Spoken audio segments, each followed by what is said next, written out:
ഇപ്പോൾ സാധാരണഗതിയിൽ പെൺകുട്ടികളിലും അതേപോലെ തന്നെ ആൺകുട്ടികളിലും, എന്നാൽ തന്നെയും കൂടുതലായിട്ട് പെൺകുട്ടികളിലാണ്.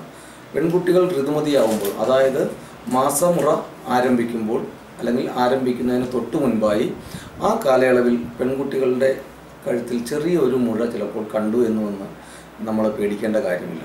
എന്തെന്നാൽ ഈ കാലഘട്ടത്തിൽ അവരുടെ ശാരീരികമായ മാറ്റങ്ങൾ, അതായത് ലൈംഗികാവയവങ്ങളുടെ വളർച്ചയ്ക്ക് വേണ്ടിയിട്ട് നമ്മളുടെ ശരീരത്തിൽ കൂടുതലായിട്ട് ഹോർമോണുകൾ ഉൽപ്പാദിപ്പിക്കപ്പെടുകയും ആ ഉൽപ്പാദനം കൂട്ടുന്നതിന് വേണ്ടിയിട്ട് തൈറോയ്ഡ് ഗ്രന്ഥി കൂടുതൽ കോശങ്ങൾ സൃഷ്ടിച്ച് കൂടുതൽ അയഡിനെ ട്രാപ്പ് ചെയ്ത് കൂടുതൽ ഹോർമോണുകൾ സൃഷ്ടിക്കുന്നതിൻ്റെ ഫലമായിട്ട് നമ്മളുടെ കഴുത്തിൻ്റെ മുന്നിലുള്ള തൈറോയ്ഡ് ഗ്രന്ഥിക്ക് ചെറിയ ഒരു രീതിയിലുള്ള ഒരു വളർച്ച കാണുന്നു. ഇങ്ങനെ ഉണ്ടാകുന്ന വളർച്ചയെ നമ്മൾക്ക് സ്വാഭാവികമായിട്ടുള്ള ഒരു തൈറോയ്ഡ് ഗ്രന്ഥിയുടെ വളർച്ചയായിട്ട് കണ്ടാൽ മതി. ഇങ്ങനെയുള്ള തൈറോയ്ഡ് ഗ്രന്ഥിയിലുള്ള മുഴകളെയാണ് ഡോക്ടർമാർ ഫിസിയോളജിക്കൽ ഗോയിറ്റർ അഥവാ പ്യൂബർട്ടി ഗോയിറ്റർ എന്ന് പറയുന്നത്.